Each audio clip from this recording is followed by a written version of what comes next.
Let's get it Star Wars. Let's get it Star Wars in here. Let's get it Star Wars. Let's get it Star Wars in here. A small rebel force has penetrated the shield and landed on Endor. This is where the fun begins. A long time ago, in a galaxy far, far away. This is Rebel Force Radio, your source for the Force. Star Wars news and commentary With Jason Swank and Jimmy Mack. I've seen Star Wars 500 times. Star Wars #1. This station is now the ultimate power in the universe. I suggest we use it. Now it's time for Rebel Force Radio. We would be honored if you would join us. You know, it wasn't that long ago that everybody had a Snoke theory. That was like a big thing, Snoke theory. And now, all those theories have been completely blown up. I don't know that anybody said, you know what my theory is? My theory is he's nobody, and Kylo Ren is going to kill him in the second act of the movie. Didn't see that coming. And he's going to be totally inconsequential. I would love to know if anybody actually had that theory. But there are a lot of Palpatine theories that are circling the web right now. So people have just sort of transferred all their hopes and dreams of the Snoke theory and all of the potential that it had and maybe still has. We don't know. There could be some sort of conclusion for Snoke's story or origin or something in the Rise of Skywalker, but unlikely.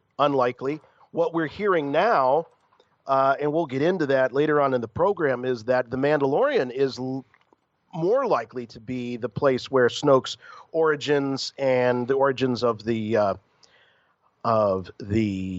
First Order are going to be canonized on screen. I have to say canonized on screen because people will say, wow, but they were all all those books, the Aftermath books, they explained it all. And they explained some. They didn't explain it all, that's for sure. And there's going to be, I think, a lot more to explore on the Disney Plus series, The Mandalorian, and who knows, maybe even in the Kenobi series, we don't know. But anyway, we're not going to just talk about theories. We've got a lot of big things planned here on Rebel Force Radio. This week's show for September 13th, 2019. That's right. Friday, the 13th. So what we also thought we would do is really open up the whole Rebel Force Radio, the mailbag, the voicemails, the emails, the whole thing, and clean some of that out because you've been leaving us some great messages, and I've got some emails in my hand right now. We want to make sure that we get to some of those. And I can't do it alone. I got to bring it along with me, of course, my good friend and yours from Chicago, Jimmy Mack. Hey, Jason. Hey, Star Wars fans. Snoke talk to kick off the show. That's pretty interesting. Considering Marvel is releasing a comic book called Age of Resistance, Supreme Leader Snoke. And it's a one-shot, and it's part of this anthology series that Marvel has been doing this year, hit or miss Marvel series called Age of what have you, Age of Rebellion, Age of Republic, and now Age of Resistance, Supreme Leader Snoke. So there's going to be a Snoke spin-off story here coming out. Actually, it should be out by the time this podcast goes live. So I'll take a deep dive into it, see if there's any substance to it. There's been very little substance in some of these Marvel comics in the Age of series. When I look at them on the app, a lot of times when I get to the end of the book, they ask you to rate it 1 to 5 stars. And a lot of times with some of these Marvel books, I've been giving them 1 or 2 stars. And then other times I give them 4 or 5 stars. I mean, sometimes the Marvel books are fantastic. I've loved the Darth Vader series that have come out, and there's a all kind of books. But like I said, next week there's a Snoke comic. So Jason, maybe you and me can both read it. Yeah, I will definitely read it. Anything we'll review Snoke that's canon, I'm interested in, because I agree. There was a piece a few weeks ago. I can't remember. I think we talked about it on the show about one of the disappointments in the sequel trilogy is the lack of exposition about the First Order. Yeah. Now, of course, people will be very quick to say, well, there wasn't a whole lot of exposition about the Empire either. And I would say, yeah, there was a whole trilogy of films of exposition about the Empire. But fair enough, when the original trilogy was released, there wasn't a ton of exposition. But we didn't know any better. We didn't know what came before. Mm-hmm. That would have been a very, very different story had we seen the prequels first. And maybe we'd have just seen like episode 1 and 2, and then all of a sudden episode 4 comes out and we've got this galactic empire and we're like, well, wait a minute. Well, what happened in between?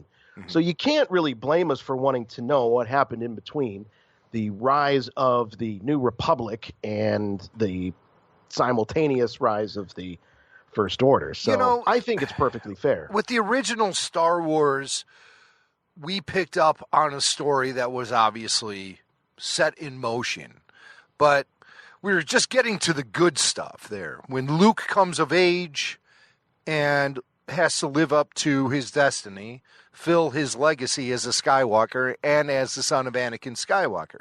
We don't recognize this stuff when we see the original trilogy for the first time in, between the years 77 and 83, because it just got right to the heart of the story.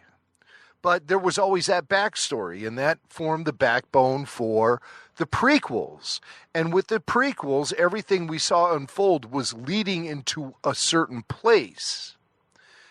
Now, with the sequels, we are being put in a place where the story gets continued, but a lot of the familiar elements are being recycled. So you want to have some kind of legitimate explanation for it. And I just kind of wish there was more of a foundation laid out, because the story is moving in more of a linear direction at this point forward. I wish there was more of a foundation laid at the very beginning of the story, where traditionally in storytelling that foundation is laid.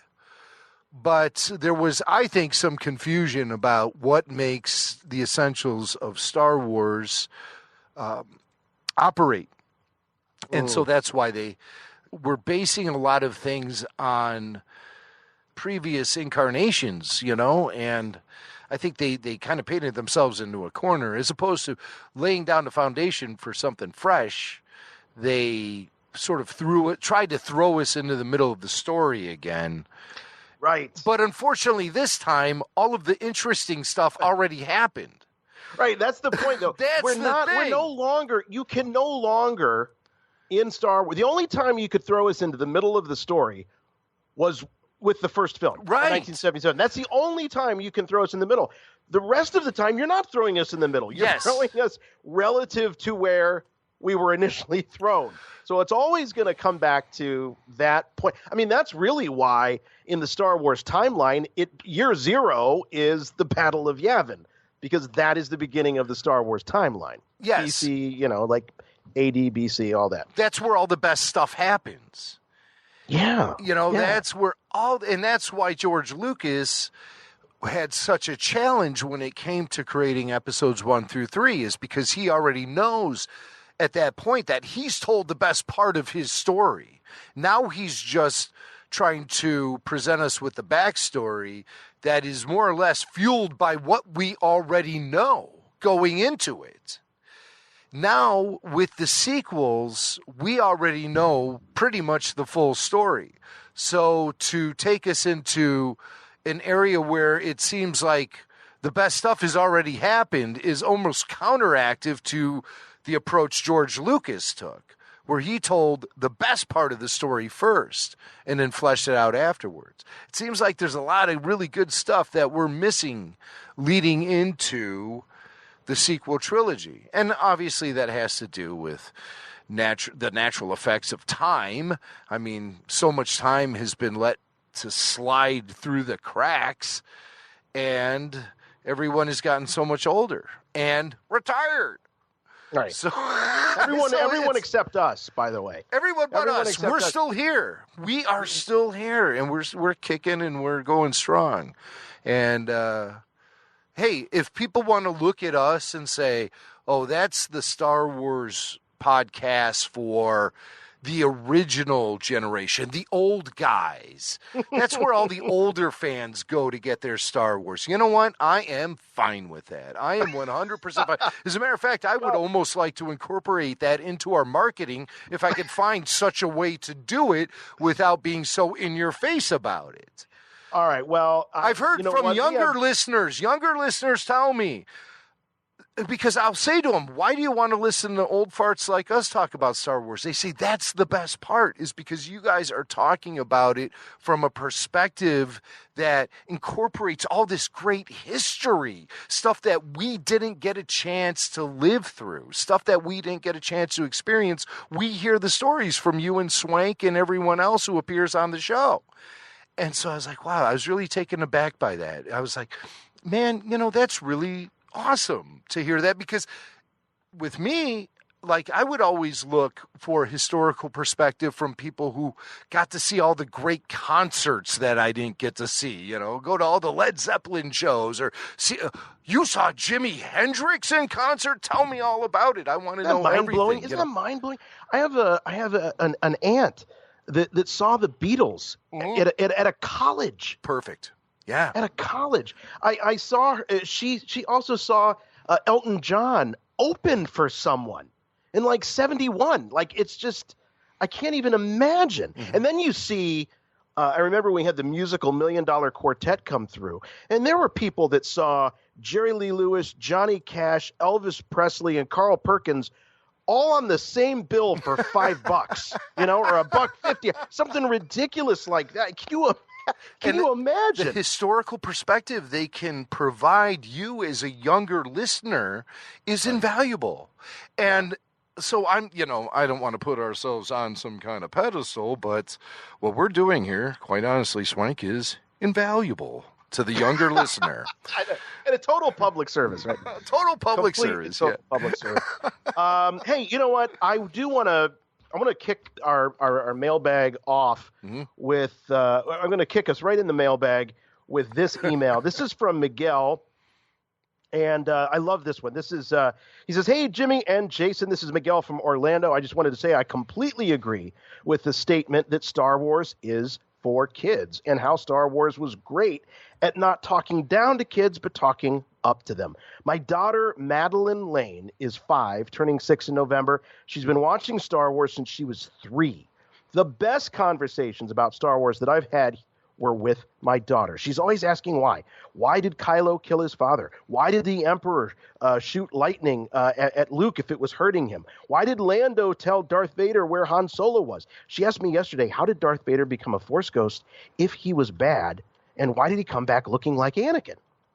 When Madeline was 3 to 4, she always asked to see the Star Wars movie with Han and Chewie, which I knew meant The Empire Strikes Back. Now she's into The Last Jedi and Solo. No matter what she's watching, she always has questions about a character or about why something happened. This is what George Lucas wanted: kids to ask questions, not adults nitpicking and arguing about minor details. Whoever makes more Star Wars and however they make it, we're happy to watch. Thanks for all you guys do and all the great info and conversations. P.S. I know you get a lot of emails, but if you could, please give her a shout out. She would be so happy to hear it. So Madeline Lane, you're getting your official shout out from us here at Rebel Force Radio. And if this gets released on video, I'm holding up a picture of Madeline with a member of the 501st dressed as Darth Vader, and they're both doing this amazing Force push, and she is just cute as all get out. And we are happy to have her and you, Miguel, in our audience. So, thanks Miguel, so much. Miguel is a great father. That's what I always say to guys who are raising their kids as Star Wars fans. Hey, you're doing exactly the right thing. And what's amazing, and it takes me back, now we're talking a few decades when I'm dealing with my kids being as young as Madeline Lane. But to experience Star Wars through their eyes and from their perspective is really something that fueled a lot of my love for the Clone Wars quite honestly, was having that experience of being able to share it with my kids when they were kids. And I look back at that stuff very fondly. So good job, Miguel. You're doing it. You're saying it loud and proud. May the force be with you, bro. All right, here's a voicemail. This is Ryan from Texas. Speaking of the Clone Wars. Hey, Jason and Jimmy. This is Ryan Reeves from Westlake, Texas. I first started listening to the show around the Forcecast days. You guys were really heavy into the Clone Wars. And, I just wanted to bring up a point that I think this would be a phenomenal time and opportunity for Disney to release the chronological order of the episodes for the Clone Wars when they launch them, beginning with Cat and Mouse and Hidden Enemy and so on and so forth. Obviously, when you tell a story, it makes the most sense to have it in order. And it would be a shame if they just released it the way Netflix had it and then put the tail ending. Maybe you could put a little bit of influence on the big players in the game and see about making this happen. Thanks for all the content and entertainment you guys provide to us. See you. Well, you're welcome, Ryan. I don't know how much influence we have with the big players, but when I started rewatching the Clone Wars with my daughter, we did the chronological order, and it's awesome. It's awesome to watch it that way.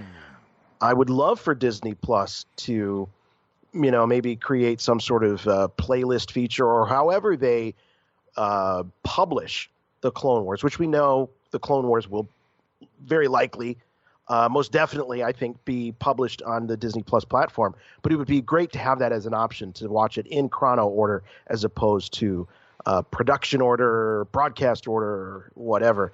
Jim, have you ever – I know that you're going back and re-listening to the entire history of our roundtable discussions about all the Clone Wars, and you're posting those the audio up on our YouTube channel.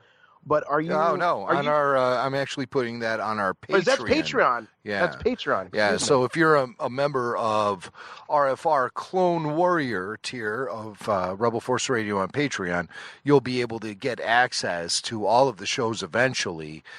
And they're remastered episodes where we really cut to the chase and remove any sort of time-related information that's there that's really unnecessary, and getting just right to the analysis of each and every episode. So we've been doing a big Clone Wars rewatch. So you've been cutting them down to about 3 and 4 minutes each? Is that what they're coming in at? No, you know what? Our analysis is the deepest dive that anyone could find into these shows on the internet. Yep. Our deep dives into each episode of Star Wars: The Clone Wars, it was gosh, I'm even impressed myself listening to some of that stuff. The way that we approach that show and the platform that we gave it, that took it as a very serious expansion of the Star Wars mythology, obviously fueled by George Lucas himself. We appreciated that and nurtured that. The Clone Wars was not popular at all for the first few years of its existence. It snowballed along the way. And gosh darn it, I think those roundtables we did added a lot of snow to the balls. And a lot of balls to the snow. Let's face it, you're absolutely right. I listened back to some of those old episodes, and I'm actually fascinated by the amount of knowledge that gets dispensed in each episode. What I was going to ask you is, are you going back, and have you ever had a chance to look at least at that first season in chronological order? Have you experimented with that at all? Oh, no, not in chronological order. I haven't taken that deep dive and done it that way. Those stories are going to be around for a long time, and maybe you and me can do it together somehow here on the show. But I know for a fact that when Disney Plus launches in November, the Clone Wars will be part of that relaunch. Yeah. Each and every episode from day one. Leading up to a new season in February. Yeah. So my goal is to have every remastered episode of the Roundtable available for our Patreon patrons before February. So I've given myself that timeline. Yeah.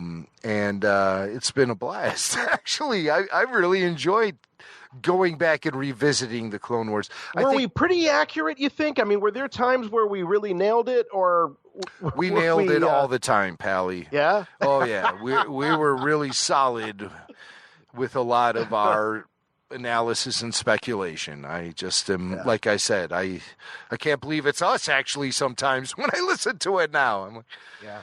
You've worked your whole professional career in radio. When you get that much tape behind you, you know, a decade, almost a decade and a half of tape, it is like going back and hearing someone different. It's odd. You almost, it feels disembodied sometimes when I listen to old shows. Like, did I really say that? Was that me? Because you're no. I mean, I own everything that I've said. That's not what my point. But when you get so, you know, you grow and you evolve, and it's just. But most people don't have their evolution as a person documented, you know, on audio recordings or video recordings, you know. The Harry Potter kids growing up in front of us in those movies. I hear things in these old shows that I think is incredibly profound from everyone who's talking into the mic. I mean, guys like you and Big Steve and Billy Mack.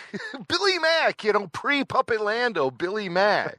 It's almost like a Billy Mack prequel sometimes listening to that stuff. Paul Bateman, of course. Yes, I mean, just some real quality analysis. Yeah. And even, you know, some people who were actually involved in the process of creating these shows and acting on these shows. We have it all, and it's all there at Patreon. And we're in season 3 right now, so come and join us. And what is that? What is that tier, Jim? The Clone Warrior tier. It's called the Clone Warrior tier. Right, but how much? What is it? $1 a month? $3 a month? That's $10. $10. Yep. But still, it's our most popular tier. Yeah. Well, I think the Rush Hour tier might be more popular.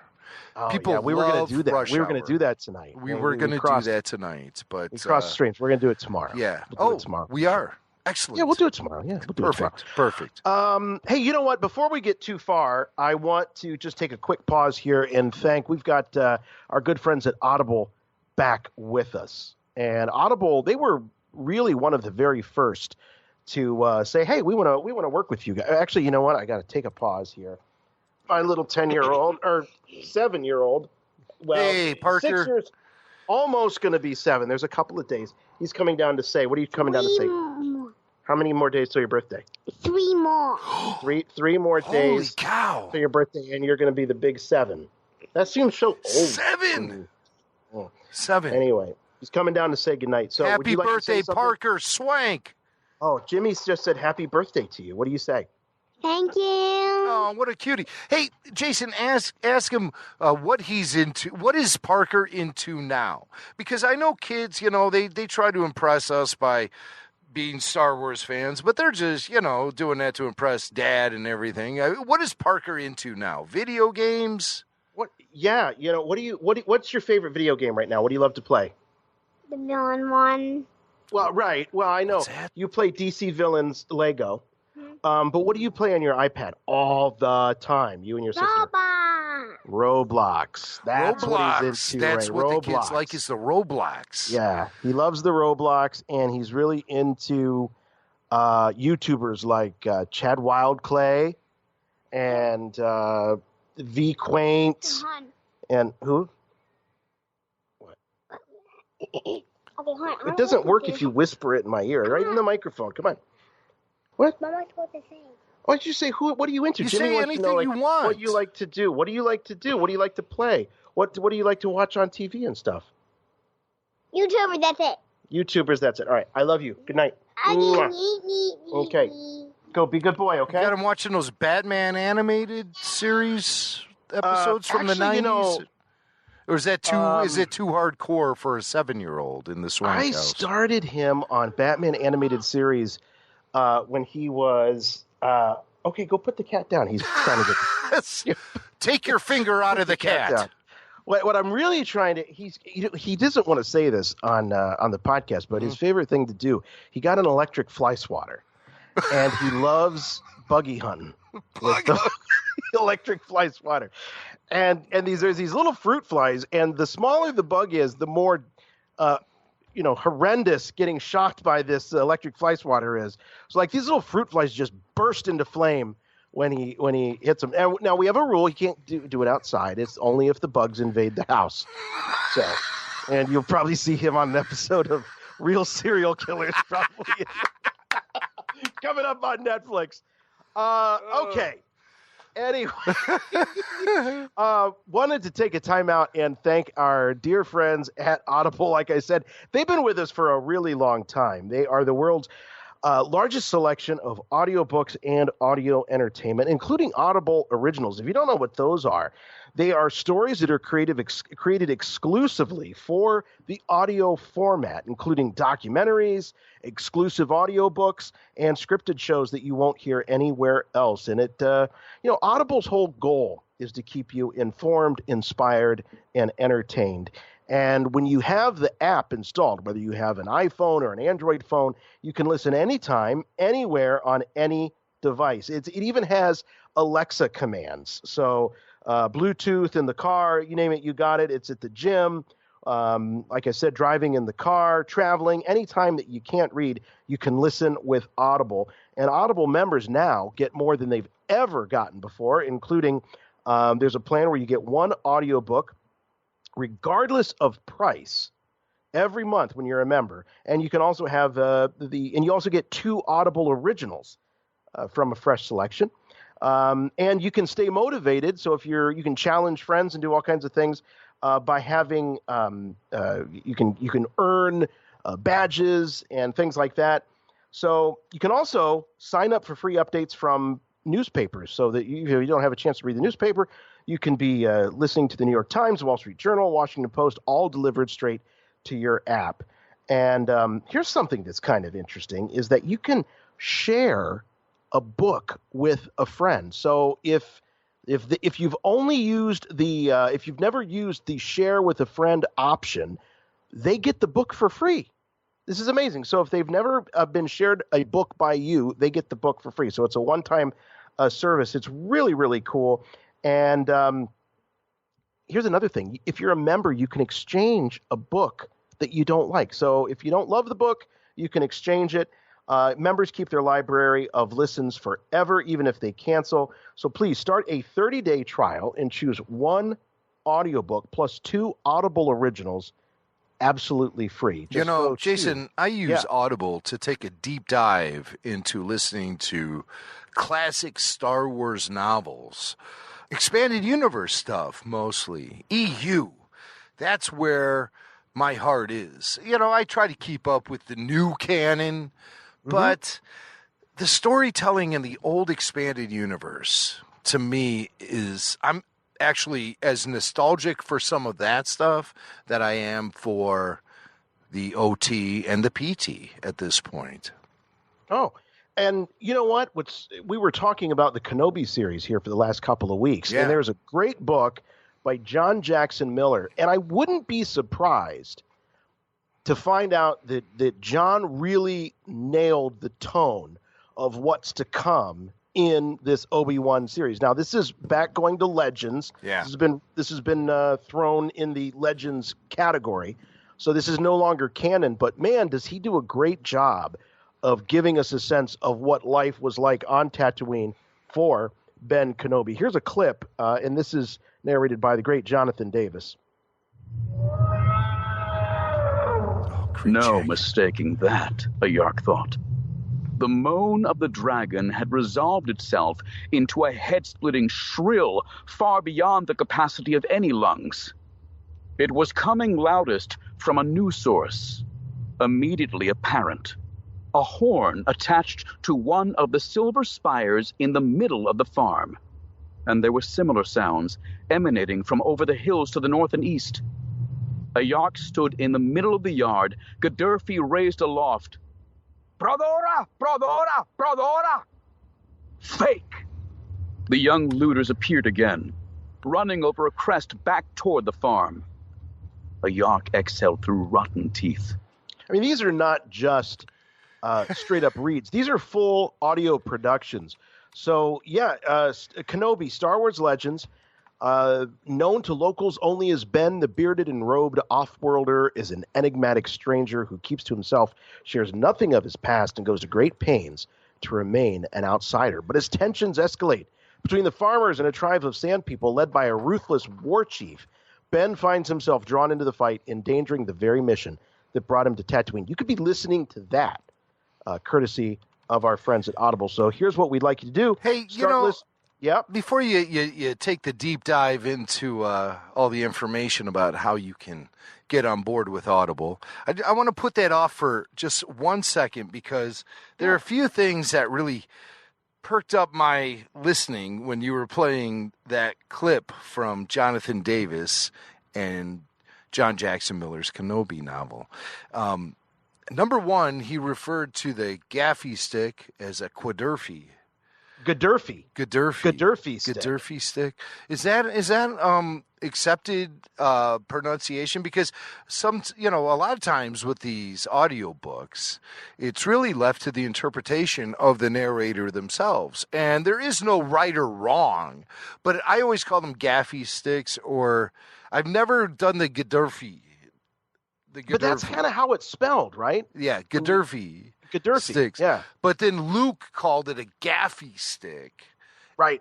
When they encountered the Jawa sandcrawler that had been ambushed by the Imperials.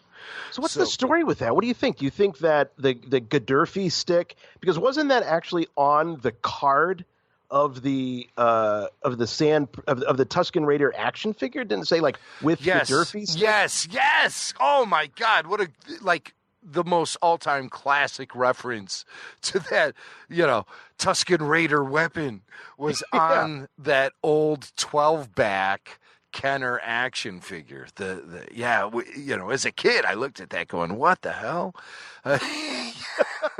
And then Luke just called it a Gaffi stick in the film, so that was good enough for me. And maybe that's slang. Maybe that's like slang. Yeah, right. It's just like how the moisture farmer interprets the odd native tongue of the Tusken Raider.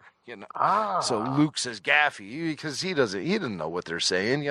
Imagine how many words and terms in other languages you oftenly confuse as someone who's an English-speaking person. It happens all the time. And that's kind of like how I look at the Star Wars universe in that way. So hold me closer, Tony Danza. Right?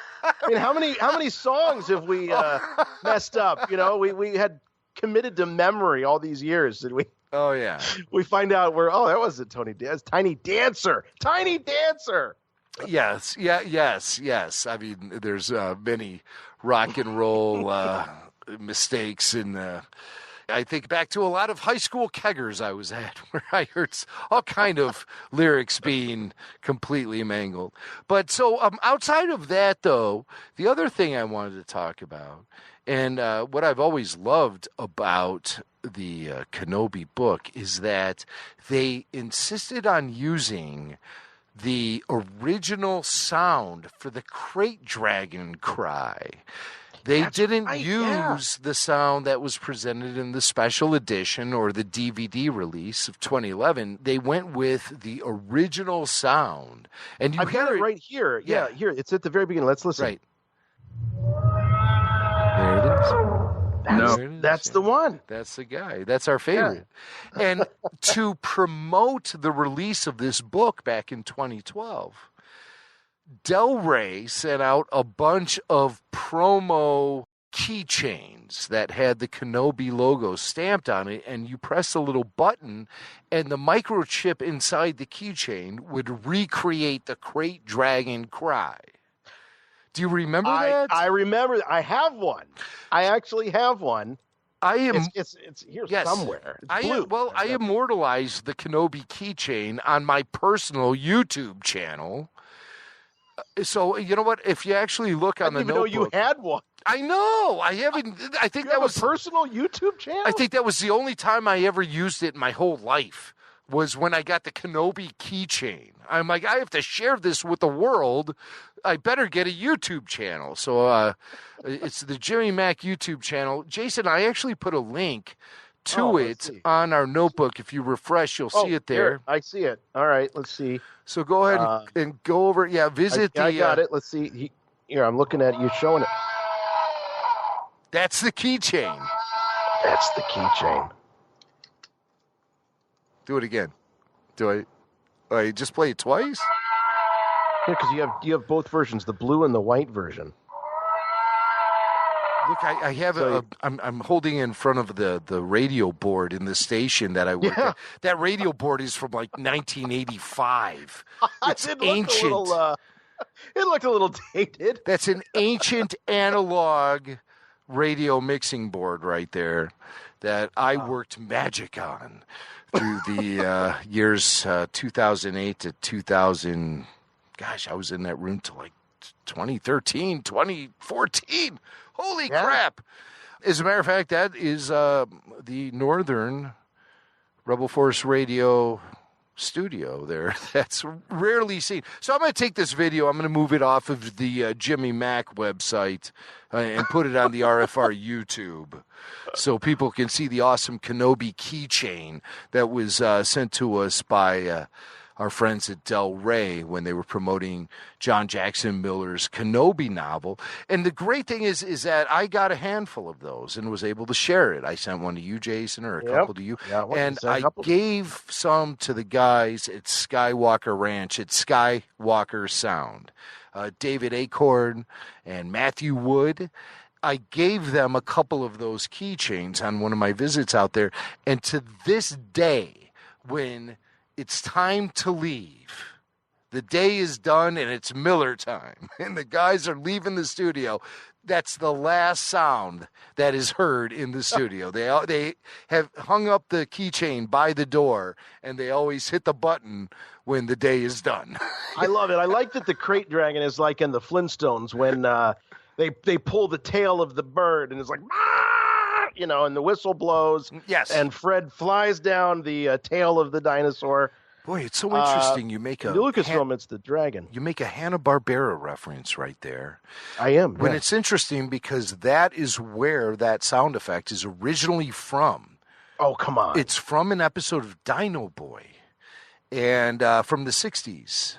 And yes, it was part of a music and sound production library that was then made available via subscription to, this happens a lot of times in the business. You get solicitations from people who want to sell you their audio library. And radio stations, TV stations, and movie studios all over the place subscribe to these different audio libraries. They don't create it all in-house. Sometimes you just you can't do that. But if you purchase the license for someone else's library, then you can have access to their sounds. And Hanna-Barbera does it. Lucasfilm does it too. And except Lucasfilm does not make the Star Wars library available. You don't get those iconic sounds that were created by Ben Burt specifically for Star Wars films. You get things like, crickets chirping and water flowing, very I have a memory, sounds. And I don't know. I feel like there has been a Jimmy Mac investigative report or some sort of RFR Sound Lab segment with the Krayt Dragon sound. That's the legendary. Evolution of the Krayt Dragon sound. That is legendary. I got some of the biggest players at Skywalker Sound in trouble with the corporate suits at Lucasfilm because of that discussion about the Krayt Dragon sound. We were breaking it all down, and when we were doing it, I was talking to Matthew Wood, and he revealed to me that the Krayt Dragon sound will be different even when we hear the Blu-ray release of the films. Oh, and yes. He revealed that before there was a big whoop-de-doo, and, there was... He revealed to us, he was the first Lucasfilm representative to go on the record and confirm a Blu-ray mix of the film was in existence. And kids, that was a big deal at one time. That was a huge deal. As a matter of First fact, time you were seeing Star Wars in HD. right. They focus all of Star Wars Celebration 2012 on the big event with George Lucas in the house, GL in the house. And at that big event was when they made the reveal of Star Wars on Blu-ray. Actually, I need to rewind that information. It was Star Wars Celebration 2010, if I remember correctly. Yeah. Because John then Stewart Blu-ray was came out in the 2011. moderator of that. Yeah. And we were there.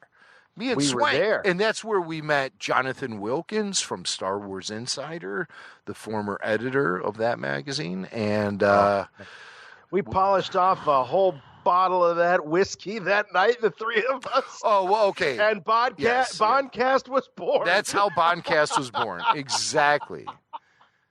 I think it was Scotch. No, it wasn't Scotch. It was whiskey. Yeah. Whiskey is what, Bondcast was born. And now Bondcast has kind of died out on the vine. And I feel kind of we're bad bringing about it back. We're bringing it back. We've done like one show this whole year. I know. It's I awful. knew it would get slowed down once we get into the latter Roger Moore era films.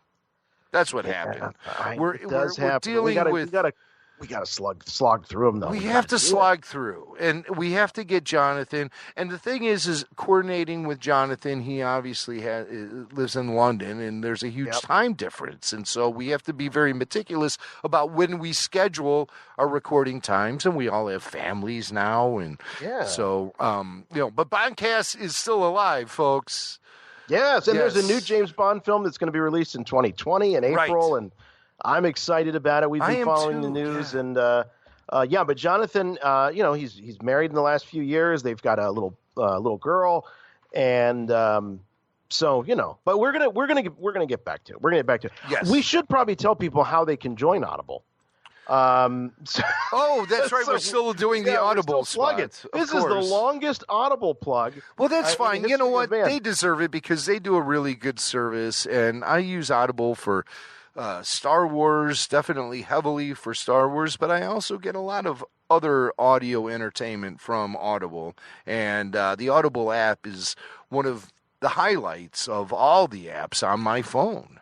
Oh man, it is a you talk about a quality, solid app that's bulletproof, that always works. Always. Your audiobooks are always in the same place that you left them in terms of the time. It always joins you right where you left off. It's great. So you can start listening with a 30-day Audible trial. You can choose one audiobook and 2 Audible originals absolutely free. Just visit audible.com/RFR. That's audible.com/RFR. Or you can send a text. You can text RFR to 500-500. That's RFR to 500-500. We love you very much, all of you there at Audible, and you're going to love it too. Yes. Can we hear the keychain one last time? Let's hear the keychain one last time. The great Krayt Dragon. See if I can find it. Where'd you go, Krayt Dragon? Where have you gone? Go back to my old radio station. Sorry, here it is. There it is. Wow. There's the Krayt Dragon. All right, we do have some news here because Mandalorian making big headlines. I have good news for you, my lord. That's good news. Come closer, I have good news. All right, the cover of Entertainment Weekly this week is The Mandalorian. Ooh, look at that shiny silver helmet. Yeah. So Mandalorian is gracing the cover of Entertainment Weekly. It's been a bit of a tradition in Star Wars history, going way back to the beginnings of Episode 1 and all of the rumors as they circulated. Entertainment Weekly has been there to cover it, and The Mandalorian is not an exception. To give a new series like this cover treatment, they obviously are giving it, the same sort of gravitas as they would a new Star Wars feature. Yes. In fact, they say it's in their fall TV preview issue, A New Hope for TV. And Jim, I went on to our social media channels when I saw this, and I wrote A New Hope ... for Star Wars ? Because for a lot of fans, that's what The Mandalorian represents, is that it really is a new hope for this era of Star Wars. Is that what you took out of the cover teaser for the whole thing? I mean, they do call it A New Hope. Are you saying sure that do. Entertainment Weekly is saying that Star Wars needs a new hope right now? I don't know if Entertainment Weekly is taking that tact. You know, they're the ones who put the headline out there. Well, they say A New Hope for TV. I'm the one that said A New Hope for Star Wars. But what does that mean, A New Hope for TV? TV, to me, appears to be thriving right now. Actually, exactly. I see television having a stronger impact on pop culture than the films even do at this point. By far. I don't think there has, with the exception of maybe the Marvel films, when you talk about the influence, the impact of pop culture that The Sopranos has had, Breaking Bad has had, Stranger Things has had, I don't think there's a film in recent memory that comes close to that, to those phenomenons. The Walking Dead, right?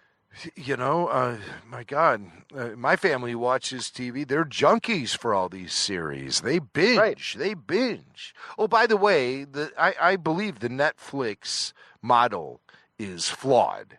I think binging is a great thing, but releasing entire series at once, I think, is a big mistake. Conversations about binging a series should only happen after the series has run its natural course. And the best way to get people excited and talking about a television series is to release the episodes on a weekly basis. I think Netflix releasing entire seasons is a flawed method of distributing content. Right. Give me two reasons why. Give me two pieces of evidence of why you believe that dumping an entire season at once is not a good way to go. Number one, the fact that you're shooting yourself in the foot by not developing anticipation for each and every episode. You are taking potential, advertising potential, publicity potential, and throwing it all away by taking every opportunity you have to gain that attention and throwing it all into a package. Well, but the advertising model is gone. Okay, so there's that isn't really an issue at this publicity. point. But publicity, and okay. impact on the audience gets lost when you dump the entire series, because if you're taking an 8-episode season, a 12-episode season, or even more, and dumping it all at once, you are throwing away the individual opportunities each episode has to gain publicity and word of mouth and social media. Yeah. And, okay, that's number one. Yeah, number one. I'll give you number two. Mm-hmm. You put too much pressure on the consumer. If you are a fan of, say, Stranger Things, right? You launch the season on, when do they launch them? Tuesdays, Fridays? They launched the whole season. In this case, it was like July 4th. They launched the whole thing. Season 3. So trying to take advantage of people who have holidays to celebrate during the work week, and they're not going to be working, they're going to be at home. So that's what they're assuming, that people who are not working because of the Independence Day holidays are going to sit around and watch their series and binge it and slam it because they have to. You're putting unfair pressure on your consumer because they have to watch it all at once in fear of spoilers. The information is already out there. So you are committing people to not spend 1 hour a week with your series. You're asking them to spend 8 to 10 to 12 hours in a condensed period of time for fear of getting back to work on Monday morning and having Joe at the water cooler spoil the end of the season for you. It's too much pressure to put on the consumer. It's too much a demand on immediate time. And to me, it's flawed. And Netflix is losing a lot of money with this half-baked concept of dumping entire seasons at once. To me, it's just plain stupid. I think the true value in binging comes after the season has naturally unfolded. You're shooting yourself in the foot, and Netflix has been losing a lot of money, and Disney Plus is going to do it the right way with The Mandalorian. They're going to give us weekly premieres of 1 hour, maybe 1 hour plus episodes, because I think it's going to be 1 hour plus per episode based on the fact that there's only 8 episodes, but we heard there's 10 hours plus of footage to be unveiled. So I think that's the traditional model of interesting. I wonder show. if that first episode is going to be a 2-hour premiere. That would be my guess. I think we're going to be seeing episodes of varying lengths. Really? Yes. That's unusual even for, the cable and the streaming services. Generally, I think it makes for better storytelling, quite honestly. I think it gives the creators more of an opportunity to be flexible and tell the entire story within the episode that they wish to tell. Sure, they don't have to worry about the commercial breaks and all of that. So yes.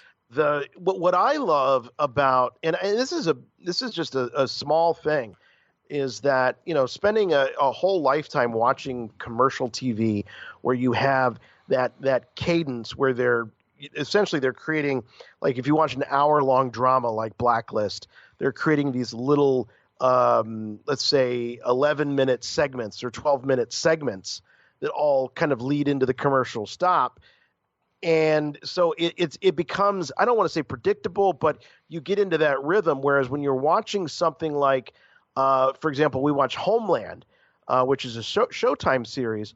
The wife and I, we're watching it, and we're riveted, and it is the fastest hour of our lives.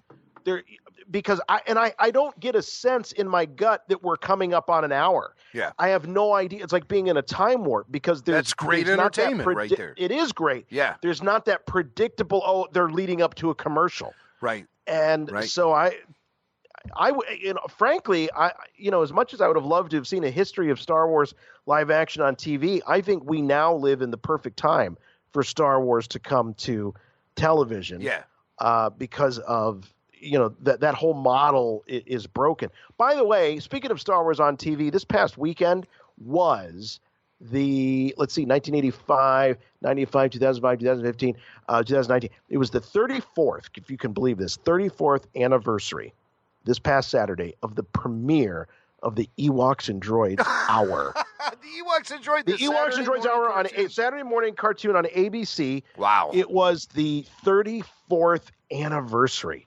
Unbelievable. Of that debut. And anyway, that's a story unto itself. Well, great but anyway, theme song for the Ewoks, though.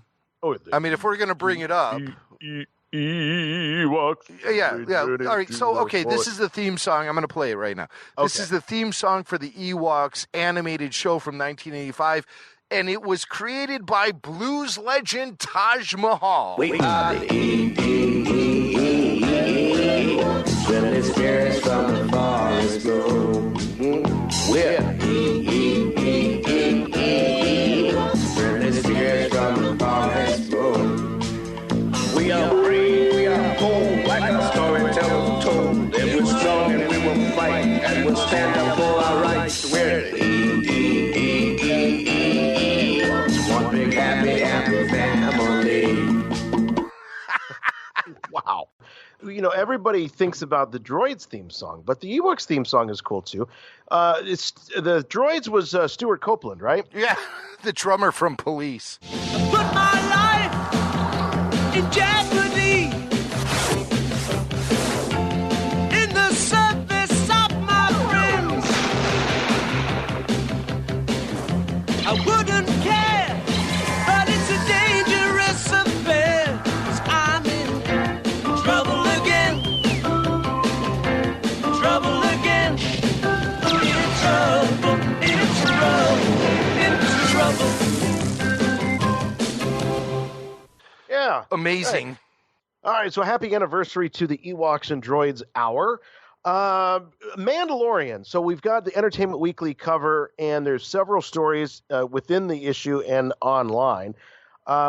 Something that occurred to me while I was reading this coverage is the story about Pedro Pascal explains how his Mandalorian differs from Boba Fett. And Jim, when you look at the cover of that thing, yes, the great unwashed, the people who are not diehards are going to take a look at that and go, hey, look, they're making a Boba Fett TV show. Well, of course. That's what Clearly, most people are going to, they're going to look at it because that T-shaped visor has become such an identifiable element of Star Wars that I think more or less the casual, very casual, will look at it and maybe think, yeah, it's the same character. But I think that the real benefit in focusing in on a show where the character is wearing that iconic armor and helmet is the fact that it just is identifiable as Star Wars. Right.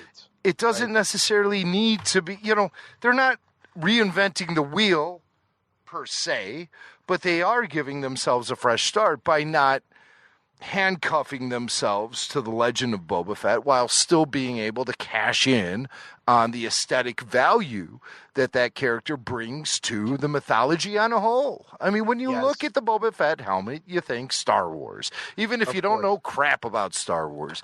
It's just like looking at the pointy ears on the Vulcan and it's Star Trek. Right. I mean, it's just one of those things. Or it could be that guy from Lord of the Rings. What's that guy with he even had the crazy eyebrows like Spock. Yeah, the guy from The Matrix. The elf. Yeah, the Matrix guy. The Matrix guy. He definitely looked a lot like a Lord of the Rings version of Spock, right? Right. But he wasn't. He was an elf. All right, so Pedro Pascal. Elrond. So this is Elrond, that's it. L. Ron Hubbard. So Pedro Pascal, he's on there. He's talking about his character and how it differs from Boba Fett. So Pascal says, ultimately his character wants to do the right thing. This is something that we haven't really had confirmed. Now they're building a show around this character. We're going to you rarely build a show around your villain. So this is not a bad guy. This is the hero of the show, but is he an anti-hero? And Pascal explains. He says, ultimately, he wants to do the right thing, but his duties could very much be in conflict with his destiny. His duties and his destiny, two different places. And doing the right thing has many faces. It can be a very windy road. So they're calling him in this particular story a dark hero. So... Boba Fett, according to this piece, was clearly a villain. I don't know that I would say Boba Fett is 100% villain. He's an opportunist. No, he's 100%. I don't know that he's He hangs villain. with Darth Vader. He hangs with Jabba the Hutt. He's a hired gun. But he's still a villain. He's running with the bad guys. He is cashing in on blood money that is coming from oftentimes just an innocent people. Don't kid yourself. Boba Fett's a bad guy. I don't want to hear any kind of. Well, I don't know anything about this guy. We're going to have to wait to see how this all unfolds. I think he's going to be someone who runs with all of the evil elements of Star Wars at the beginning. He's going to do business with the Empire or what remains of the Empire. He's working with the underworld. But I think as we see the series unfold, that the Mandalorian will go through his own hero's journey. I have faith in Favreau and Filoni that these guys know how to put your protagonist through the Campbellian process. And that's what I hope to see from the series. Yeah, me too. So they talk about the name of the series, and Favreau just comes right out and says, our guy is a Mandalorian. Mm-hmm. He is a Mandalorian, and we will definitely explore the culture of the Mandalorian. And there are few people who know the canonical culture of the Mandalorian the way that Dave Filoni does. Now, Dave Filoni is quick to point out, and since Dave isn't on the show anymore, I'll do my bad Dave Filoni. Boba Fett is a clone. According to Attack of the Clones, by asking George, he would say Boba Fett is not Mandalorian, not born on Mandalore. He's more of a person indoctrinated into the way of life. and gets a hold of the armor. So, drawing a distinction here between Boba Fett and the Mandalorian really is a Mandalorian. Right. Boba Fett is not a Mandalorian. He is a clone of Jango Fett, who himself was also not a Mandalorian. Right. Now, where does Mandalorian culture and Mandalorian lifeblood find boundaries? I mean, is the Mandalorian something you could be indoctrinated into? Well, I mean, Filoni uses that word. That Boba Fett was indoctrinated He said into indoctrinated. it. He said indoctrinated. So this is casting a wider net for what actually defines a Mandalorian. You can have a Mandalorian warrior, but is that Mandalorian warrior true blood to Mandalore? That's the thing. And that's the wiggle room a lot of people have been dealing with. I think prior to the Clone Wars, Mandalorian was considered more to be like a militia that you join. Yes. And then as the Clone Wars evolved in Season 2, with Jon Favreau himself playing the leader of the Death Watch, pre-Vizsla, you see that the Mandalorian thing is more about nationality, it's more about territory, and it's more about what people assume to be their rights as natives of the planet. So that doesn't sound like a militia that's indoctrinating or drafting people from outside of their realm. So it's going to be interesting to see how the definition of Mandalorian continues to get expanded upon, because we saw some expansion on that in Star Wars Rebels with the Imperial Mandalorians, obviously not native to the planet Mandalore, not Death Watch necessarily. Death Watch itself was a nostalgic effort to maintain connections to the past for the Mandalorian people in the face of culture going towards pacifism. It's interesting, the definition of Mandalorian, how it gets shifted and evolves to fit the story. So you might say that Boba Fett has culturally appropriated the Mandalorian. Yes, but there might have been some blood oath he took and some pledge and a whole ceremony. That story really hasn't been told, but he's obviously picking up the armor, the helmet, and the legacy of his father, Jango. I guess you couldn't really say father. I mean, he is father, but his clone. I mean, right. That whole thing is really messed up. I mean, you talk about like Jerry Springer type stuff. Like, can you imagine? I mean, that is bizarre. Boba Fett on there with Jango talking about Mandalorian true blood or not on the next Maury. Right.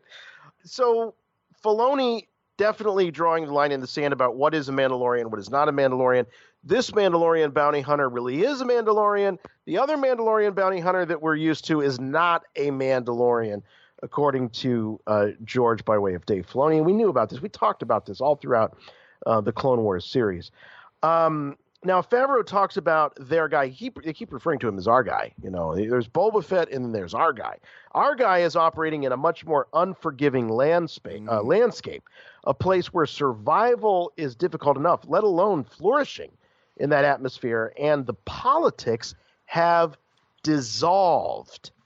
The politics have dissolved. It's might is right. And how does somebody earn a living when there's no structure to society anymore and everything is collapsing in on itself? How do you work your way through the world? We're talking about 8 years. Is it 6 or 8 years? I can't remember. After Return of the Jedi. Actually, it's 3 to 4. It's much closer to the Return of the Jedi events. No. Well, no. it is. This was announced. No, I think 6 years or 8 years. Well, yeah, I think the confusion is 6 or 8 years from the time of the Battle of Yavin, from the original Star Wars. Remember, I don't there's think a so. 3 or 4 year period that encompasses the original trilogy. And I think The Mandalorian will happen then 3 years after Return of the Jedi. I think we talked about this on the show because Favreau was very specific when he first talked about this show, and he did it on the red carpet for one of the Star Wars film premieres. It might have been Solo, it might have been The Last Jedi, but he said that this happens 7, 8 5 years. Oh, he said 5 years after. After what? 5 years 5 after years. what? 5 years after the fall of the Empire, so 5 years after. 5 Return of the years. Jedi. Okay, that's of course a very flexible area. They Sure. they can determine. Time They is can pretty- wait to determine what the actual time period is. All the way up to the date of the premiere, and we'll find out But the then. fact is that we're dealing with an era where the rebellion has overtaken the government, the imperial government, and it's now the Wild West, quite literally the Wild West. And they go on to talk about how do you earn a living? How do you make your way through the world when there are, really no rules? There's no structure to society anymore. And Dave Filoni talks about, he says, this doesn't turn into a good guy universe because you blew up 2 Death Stars. You get that the rebels won and they're trying to establish a republic, but there's no way that could have set in for everybody all at once. Mm-hmm. You have in a Western where you're out there on the frontier and you might be Washington, and there might be Washington, and they might have some marshals, but sometimes good luck finding a marshal. So right. So, yes, there is a federal government at the time of the Wild West here in the States, but they're thousands of miles away. You don't have the kind of transportation abilities that that would eventually evolve. So I can imagine what it's like on a galactic scale. Imagine, it was tough enough on a continental scale. Yeah, galactic scale is very different. So these guys are definitely sort of creating their own rules. As another character in Star Wars said that wore that helmet, I'm just a simple man trying to make my way in the universe, and that's what these people are trying to do. So we've got a dark hero, an anti-hero in the Mandalorian. They do confirm that he does have a name. It hasn't been revealed yet, so he will have a name. And I was wondering as I was reading this stuff, Jim, do you think that when they finally reveal this character's name, that's going to be an event in and of itself? Will he in some way tie back to something or someone that we are familiar with in Star Wars canon? Well, yeah, there's a flexibility for that. I would prefer actually to see him reveal his identity as either Boba Fett or not. No other connections. I don't want to. It's Boba or no one. Or it's like takes off the helmet, Snaggletooth. Didn't see that coming.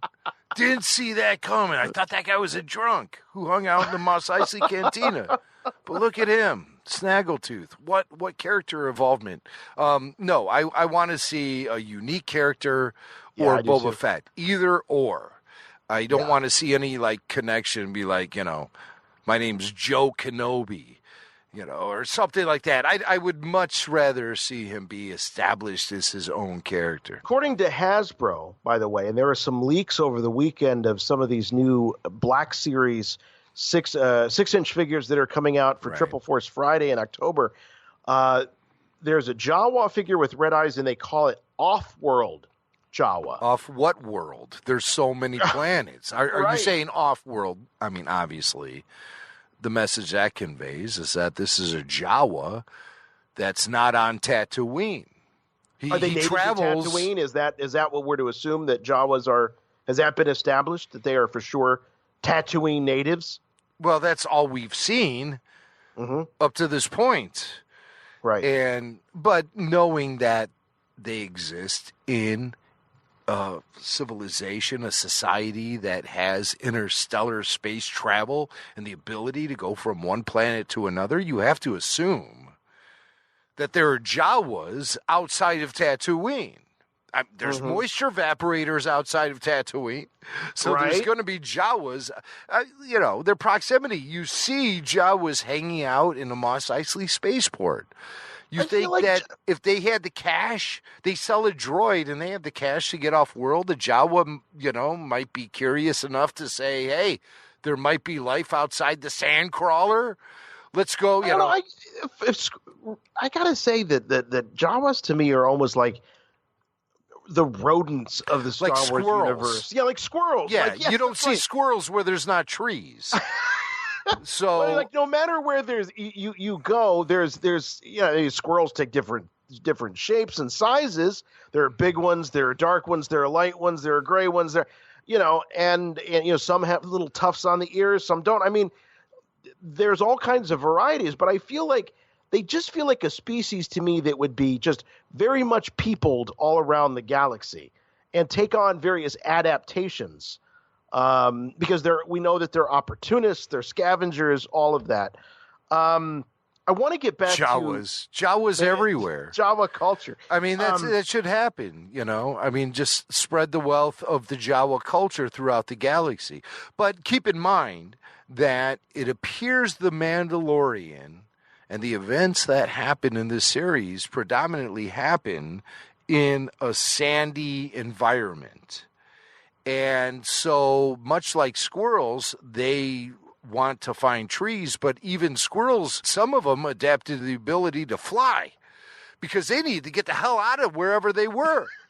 And so Jawas, much like the squirrel of the Star Wars universe, cashed in some credits to fly away from Tatooine. But where did they want to go? Another sandy planet. There's probably Jawas located on Jakku. You see, I always point at that one that comes up to Rey and starts saying stuff to her while she's cleaning her scrap metal at the beginning of The Force Awakens. There's this thing that comes up to her and starts, and it was never made into an action figure. It's never been identified as far as I can recognize, but it looks like a Jawa with a metal face. And I always say that's the metal face Jawa, and that's how the Jawas have learned to adapt on the planet Jakku, and that's where the red-eye Jawas are going to come into play in The Mandalorian, the off-world Jawa. Now, off-world Jawa sounds like the weirdest thing to name an action figure to me. It's a little bizarre. Off-world Jawa. So what world? We're talking about a fictional universe. I think that it confirms that the Jawa species is native inhabitants of Tatooine. And so to see a Jawa off of Tatooine is, it's like seeing Bigfoot. It's just something that you don't see every day.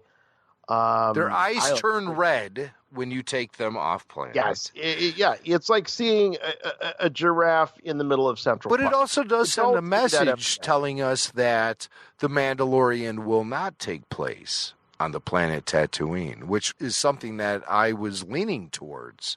Well, is that Jawa figure? Because on Triple Force Friday, with the Black Series, they're going to be releasing figures from Episode 9. They're going to be releasing figures from from The Mandalorian. They're going to be releasing figures from the Jedi Fallen Order video game. Yeah, and sadly, 3 3/4 inch appears to be the redheaded stepchild of these releases, which is a shame.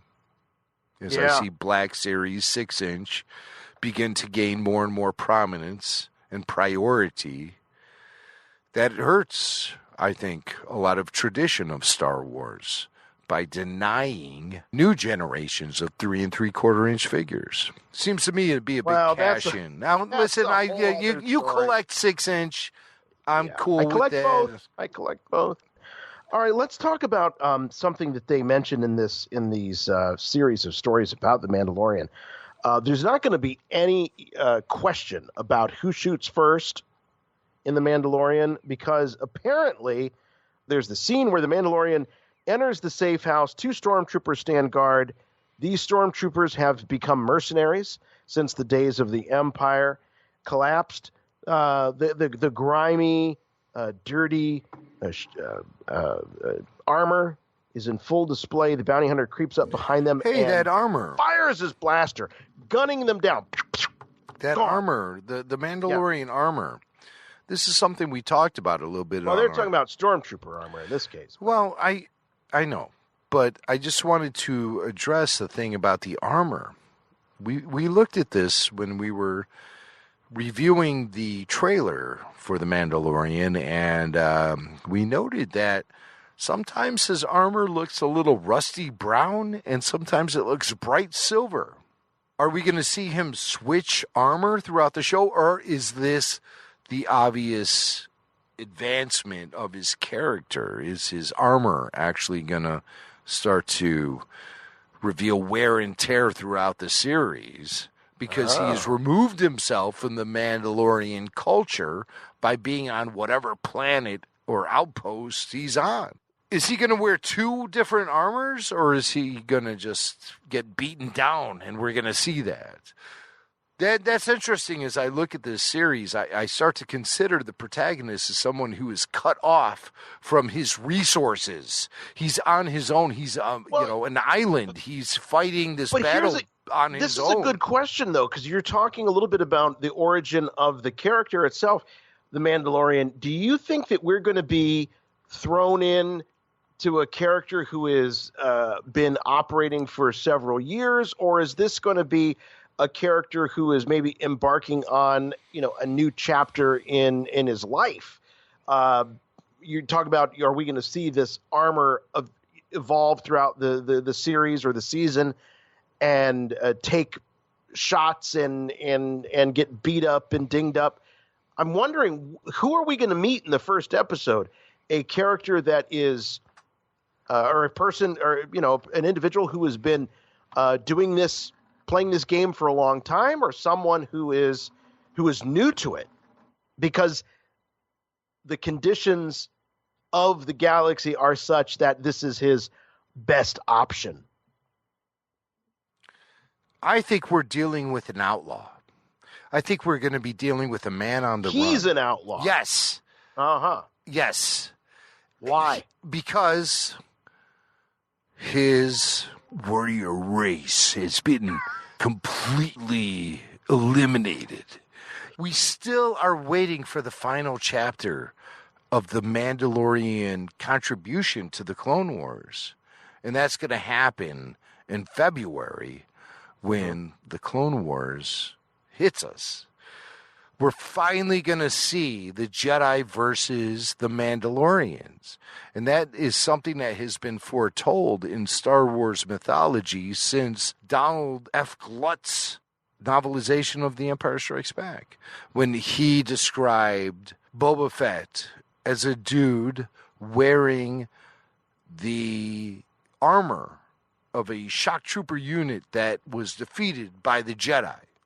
They weren't identified as Mandalorians in the novelization, but that set the groundwork for everything that happens in the Clone Wars animated series, even in Star Wars Rebels, and surely in The Mandalorian, seeing that Dave Filoni is the guy who is the connective tissue between the Clone Wars, the Rebels, and The Mandalorian. This is just a perfect situation to be in for Filoni. I mean, this is perfect. This is absolutely perfect.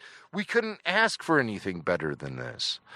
Then again, we have to really see how it all unfolds.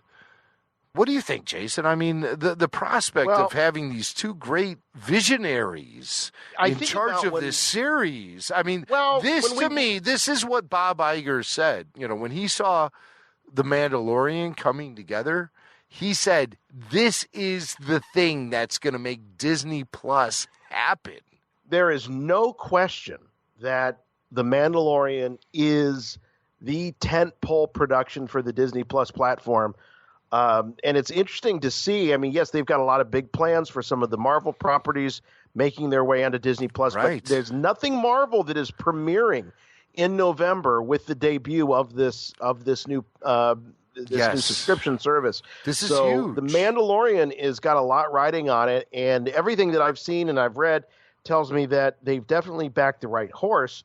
Now this has gotten some mixed feelings, and that was the revelation over the weekend, or through this Entertainment Weekly feature, that the Mandalorian series is going to explore the untold origins of the First Order. Yes. So this series is going to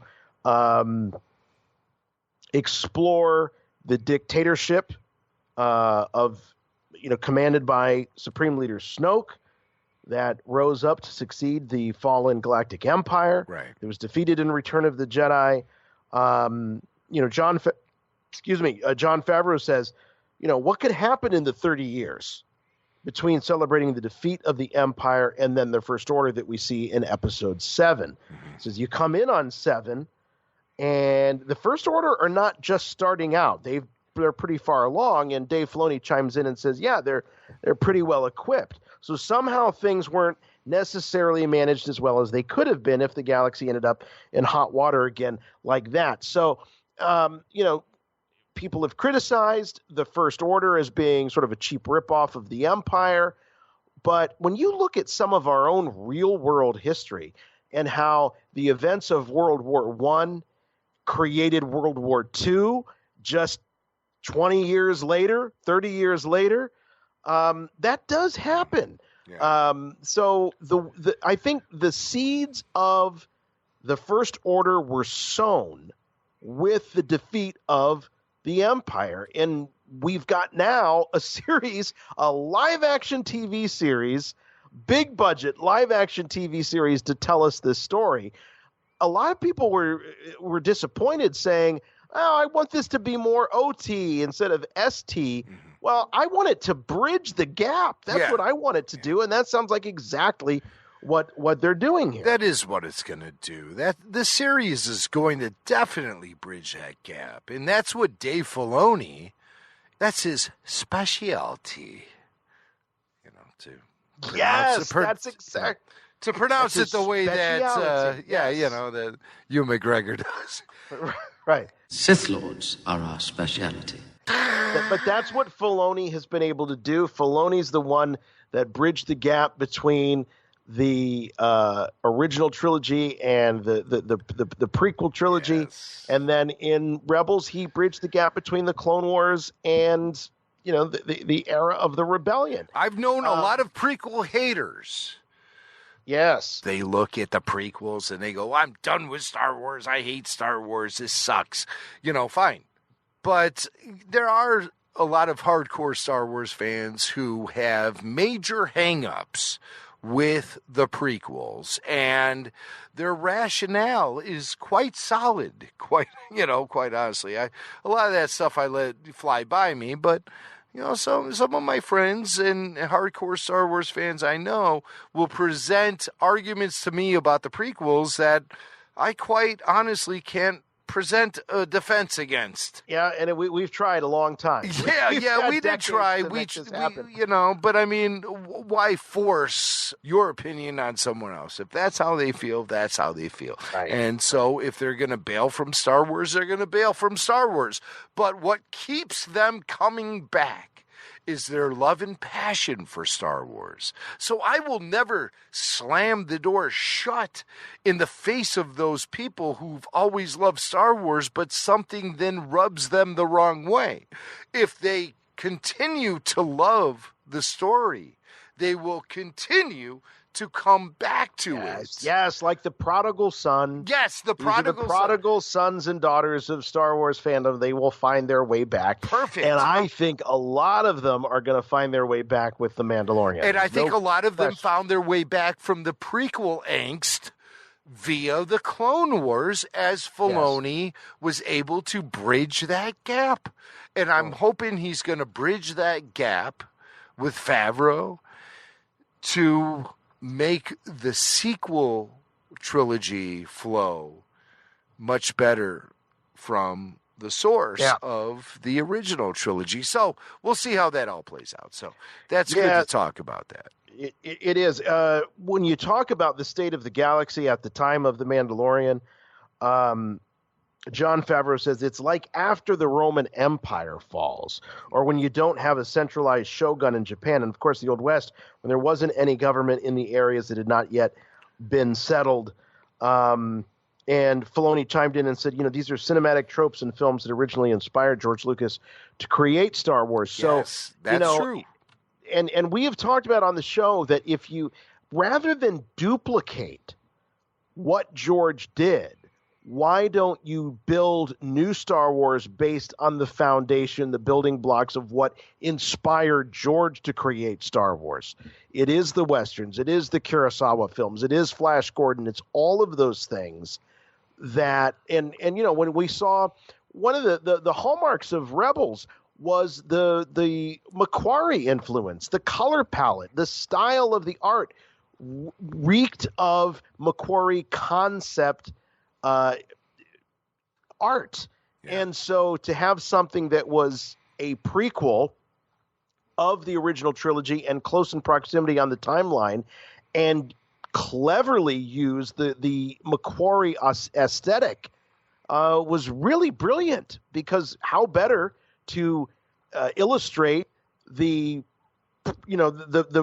just pre-original trilogy era than the Macquarie concept look and feel and tone. God. And that art is so steeped in the initial conversations that George Lucas was having with the artist Ralph McQuarrie. I mean, that's where the basis is all laid out, and it's from the raw vision.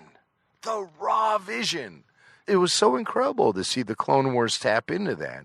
And then Rebels, so much more so. And the sequel films, so much more so. All right, we've got another voicemail here. Let's go to, who is this? This is Dan in Salt Lake City. Danny. Well, hey, guys.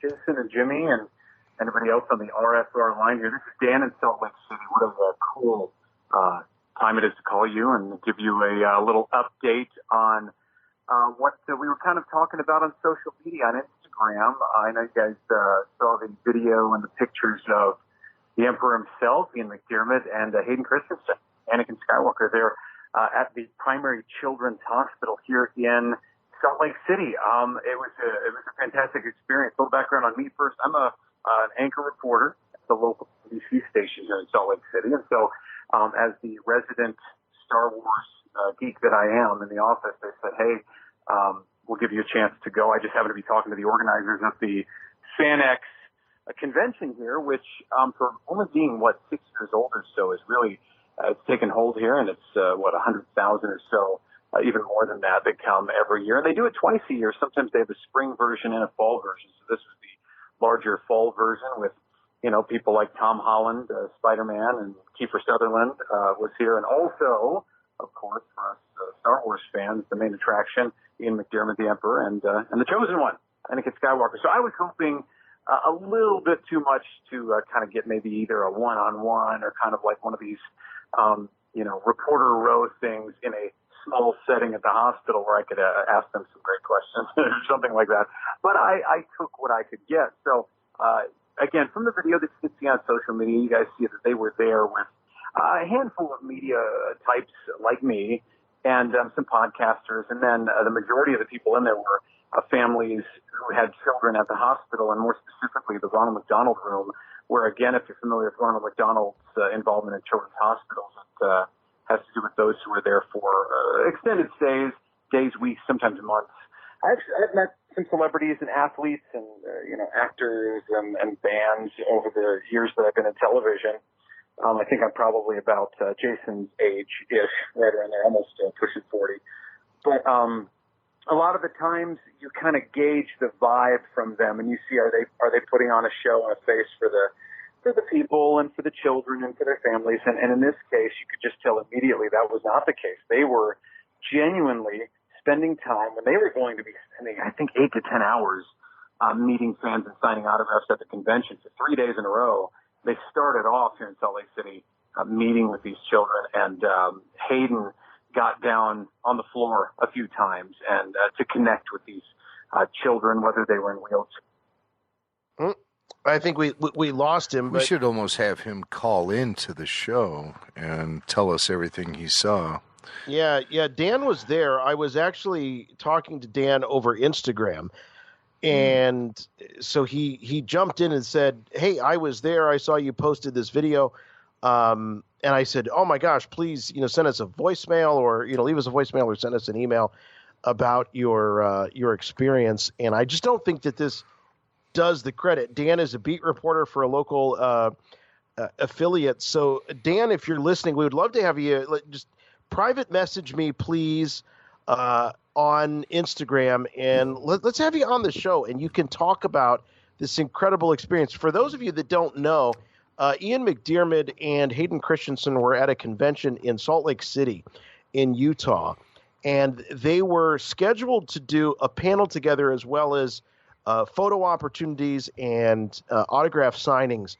This is something that we've seen happen from time to time with these two. I recall seeing during the production and in the aftermath of Episode 3, Revenge of the Sith, Hayden Christensen talking about what an impact Ian McDiarmid had on him on set and how much he learned from Ian McDiarmid, who is an absolutely esteemed actor. He's a Shakespearean, classically trained stage actor who also kind of had this weird role thrown at him back in the early 80s as the emperor of the universe, as he calls it.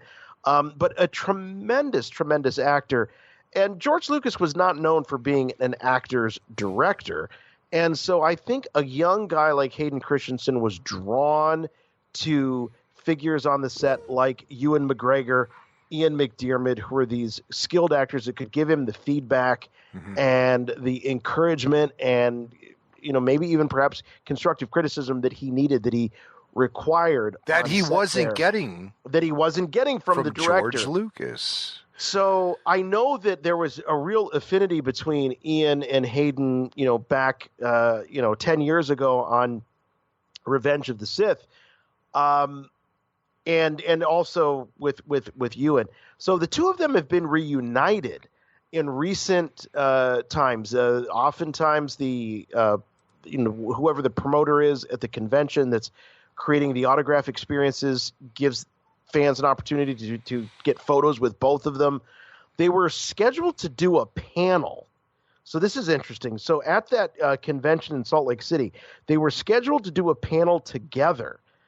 And it got canceled. It got canceled like right at the last minute. Such a weird it's really weird. It's really weird. In fact, there was somebody that was online and actually captured the video footage of the fans filing out of the convention hall because this event was allegedly canceled by Disney corporate in the 11th hour. I mean, people were already taking their seats, ready to see Hayden and Ian on stage recounting their stories of being in episodes 2 and 3 together. And so they made the announcement that the panel wasn't happening. And we've actually got some audio here of this aftermath of people leaving the panel that never happened. So they just announced the Star Wars panel is canceled. See all the people leaving? They're going to do a dance party instead, and people didn't want to see the dance party. But the Hayden Christensen, Ian McDiarmid panel that was supposed to happen, they just announced it's canceled. They said Disney just contacted about an hour and a half ago and said that they weren't going to allow Ian McDiarmid playing Emperor Palpatine and Hayden Christensen, who played Anakin Skywalker. They weren't going to allow them to do a panel. They couldn't do Q&A. They couldn't do even just photo ops on the stage. So they're back at their place doing photo ops now, back in the celebrity row. But Disney didn't say specifically why. So, all right. So, what kind of message is this sending? I mean, I wonder.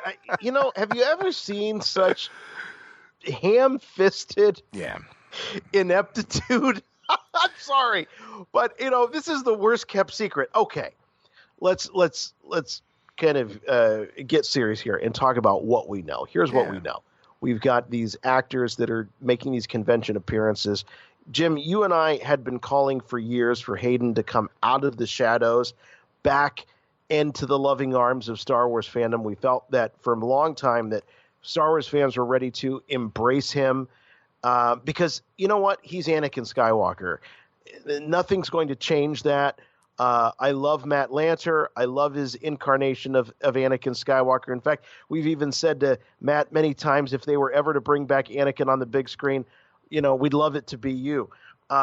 Likely not going to happen. Hayden Christensen is Anakin Skywalker on the big screen. And so I was just really, really happy to see Hayden coming back, and not just coming back, but also being received so warmly by Star Wars fans that want to get his autograph, want to get their pictures taken with him. By the way, he's up there with like John Stamos, who doesn't age. Hayden Christensen looks no different than he did a decade ago when he was in Revenge of the Sith. He looks incredible still. So he's been making these appearances at conventions, and all of a sudden you start seeing him with Ian McDiarmid. They were actually at the Utah Symphony during the course of this convention this past weekend.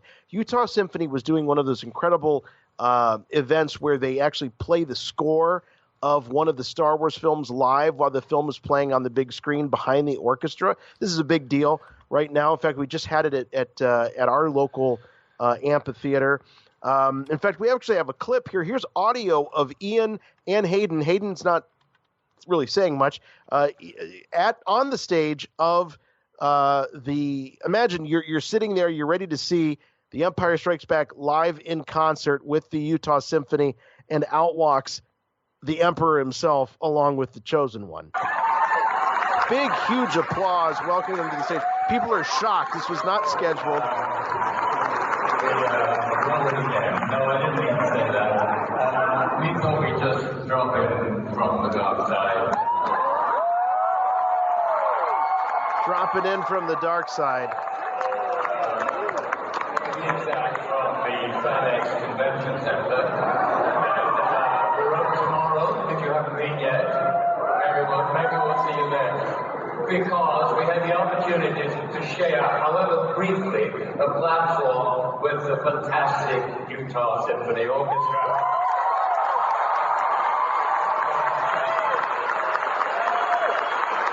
Who I know are probably going to have a good... So there they are. They're on the stage with the Utah Symphony. Fans super excited. They're right down the street at the FanX Convention Center. Truly a remarkable event where you bring these two legends back together. It's certainly not the first time they've been reunited. And the fact that they've been sort of making the circuit, that somebody went out of their way to make sure that they were on stage with the Utah Symphony during the Empire Strikes Back performance. And then had the same diligence to make sure that the panel didn't happen with Q&As. Wow. Jim, this is a huge telegraph to me and to fans everywhere that Hayden Christensen will indeed be reprising his role as the Chosen One, Anakin Skywalker, in Episode 9, The Rise of Skywalker. And I'm going to call it right here. The Rise of Skywalker is the resurrection of Skywalker, and it's not Luke, it's not Kylo Ren, it's Anakin Skywalker. Could be resurrected. Could be. I've heard rumors.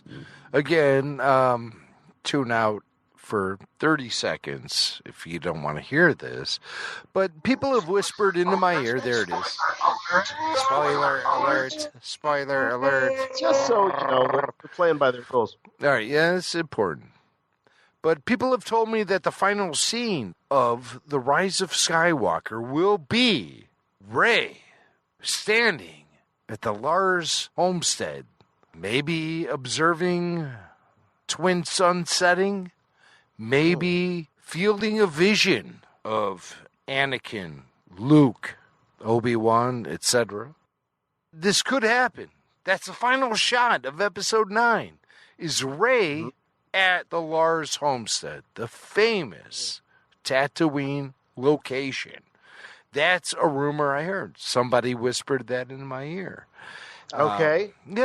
Of course, as a filmmaker, that is where I would lean. I would want to bring it back full circle and bring it back to where it all began.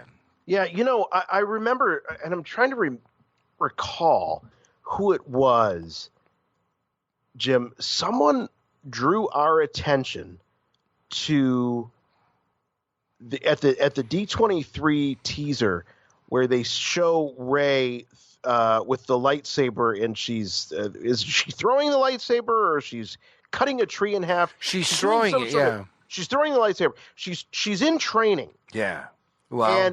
And someone said, well, you're going to just flip your lid when you find out who it is that's training her. Right. Now, the conventional wisdom says Luke, right? Luke. I think that's too on the nose. I think they're going to build up to a more dramatic reemergence of Luke. I think what we're going to see at the top of episode 9 is Rey under the tutelage of Anakin Skywalker. Anakin Skywalker. Wow. I think that Rey is going to be in communion with Anakin Skywalker. The other one I was thinking of is Yoda. I was thinking that's a possibility. We had Yoda reintroduced in 8, and the only Jedi that we've ever seen throw his lightsaber on the big screen is Yoda. So that's a Yoda move. Oh, that's true, he threw it at that clone trooper in episode 3. Yeah, you're right. You're right about that. But I don't think it's going to be Luke. I think it's too on the nose. I think it's too obvious. And I think that there's going to be some sort of a build-up to the reappearance of Luke in spectral form. So I'm thinking that it very well could be Anakin Skywalker. I love Yoda. that idea. And I would love to see the filmmakers have the balls to do that. I hear a lot of this, it's fan service. What the F is wrong with fan service? I mean, for crying out loud. If you're a fan of something and you conceive of a direction for the story to go in that is in line with what fans assume, what's wrong with that? Give the fans what they want. The last movie was 2.5 hours of the opposite of fan service. Stop trying to reinvent the wheel, okay? This necessity to deconstruct and reconstruct Star Wars from its primordial base is just spinning the wheels. Give the fans what they want. Oh, that's just fan service. Yeah. So what? I think that the idea of fan service as, a negative idea is where it all falls apart. And it's like they're just playing to the base all the time, and there's nothing in it to keep it fresh, new, exciting, etc. There's clearly a time when, in the course of telling a story like this, that you want to service the fans, because who else are you servicing? Who's coming out to pay their money to see your movie? It's the fans. Hello. That's who you're going after. Hello. I mean, yes, you can take it to the extreme, and it can certainly get in the way of telling a much more thoughtful or complex story, because all you're trying to do is just play to the base. But yes, you got to have that. You got to carry them with you. You can't subvert the expectations at every turn of the base. We already saw what happens when you do that, and it doesn't end well.